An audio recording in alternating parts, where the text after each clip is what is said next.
Good day, artists. The day has come. It's the day for clay glazing. So there's some things that I would like you to know before you start glazing your clay.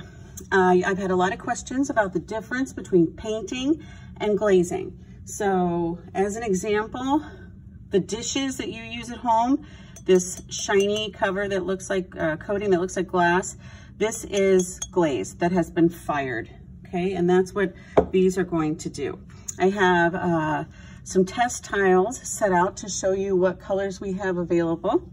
And I just want to make sure that there are a couple tips and things that you should know, that I want you to know before you get started. So we have water. We have a piece of newspaper to wipe our brush on. We have glazes, right? They may be in small containers like this, or they may be in larger containers like this with the name on the lid and on the side, so we can make sure we get the proper lids with the proper cups, okay? And yes, so I have my cupcake box, right? And I have already decided, have a plan, that I am going to make the cupcake wrapper this kind of aqua color. This one's called Blue Isle. But I don't want it to be that dark. And since we have mixed our own paint colors before, we know what we need to do. If we want this to be lighter, we need to mix it with some white, okay? Which I'm gonna show you in a minute. I think the top of my cupcake is either gonna be pink made with red and white, or maybe a light coral color. I haven't decided, because the cherry on the top is going to be, I think, maybe this color, Wine About It. So here we go. A couple things to know. If you have pieces that fit together, right?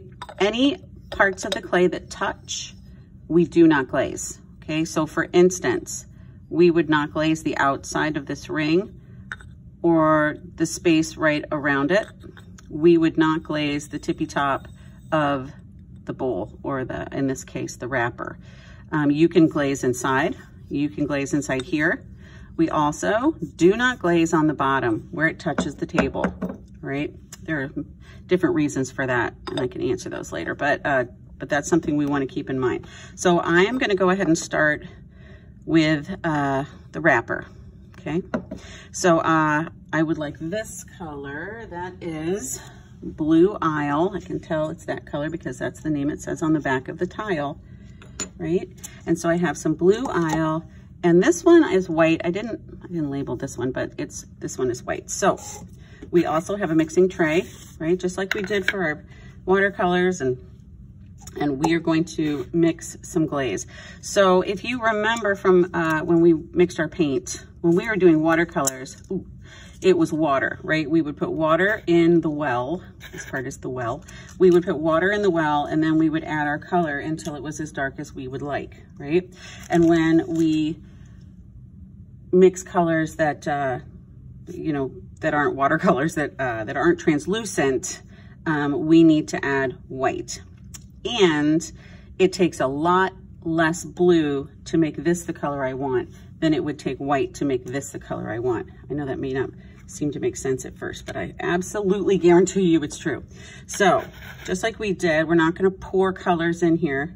We're gonna take our brush and we're gonna scoop them, scoop into the well, right? So I'm gonna scoop a little bit of this white in the well. Now I have to wash off my brush, because we're not trying to mix our glaze colors together. Although we're gonna mix them in here, but we don't wanna, somebody else might want this color just the way it is. And if that's the case, then we don't wanna mix colors in there, right? So I'm gonna take a little bit of this. You can see that this color is not as strong as that color. It will get stronger after it's been fired the second time. Here we go, all right. So, you know, with the tip of the paintbrush, there we go. All right, that's a nice color. Now, you know, you're gonna choose your own colors. You don't even have to mix your colors, but for me, I just wanted, I wanted to make sure that my colors were lighter for this. So I would start on the inside, okay? If you have like a monster face you know, start with the mouth. Start with, the, you know, the most difficult area to do. You'll notice as you are glazing, as you are brushing your glaze on that, it's going to dry very quickly if your clay has been fired, right? So if your clay has been fired and it's white like this, it's very dry and very porous, and it will absorb liquids like nobody's business, which is actually great because for this to be a solid color like the tiles are over here, you will need to apply 3 coats, okay? And what that means is I have just applied 1 single coat, and when it is completely dry, I'll need to paint it again, and then dry again, I'll need to paint it again, right? 3 coats to make sure it's completely covered. I did not paint the top, but if you do accidentally paint the top, the glaze can be easily rubbed off with, say, a damp paper towel or one of the wet rags, right, from the countertop. So we can adjust it if you get glaze on the bottom of your piece, right? You can do that. So let's see.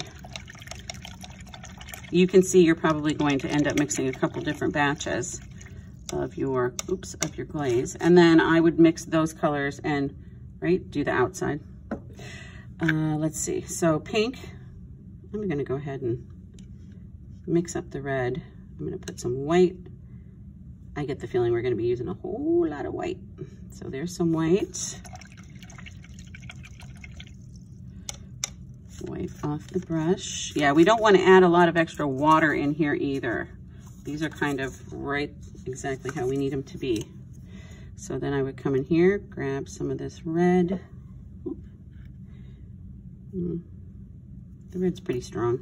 All right, and I'm gonna go ahead and mix.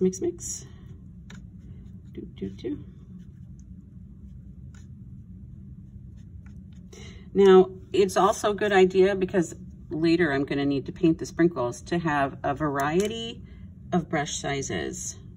Okay, a variety of brush sizes. One other technique, I'm just gonna set this down right here. If you are painting around tiny things, would be to take your small brush, dip it in the glaze. I like to rest my finger for stability. Let's see. But you can use the small brush just like you might when you're coloring. Sometimes with, like, if you're coloring with crayons and you kind of outline the other area before you start so that you don't have to worry about slopping your colors in other colors. I know this takes a little longer, but to be honest, considering how long we spent making these, I think it is definitely worth the time, if you're going to do this, to do it nicely, right? So I would paint around all the sprinkles, and then I could take the larger brush and fill in the areas in between.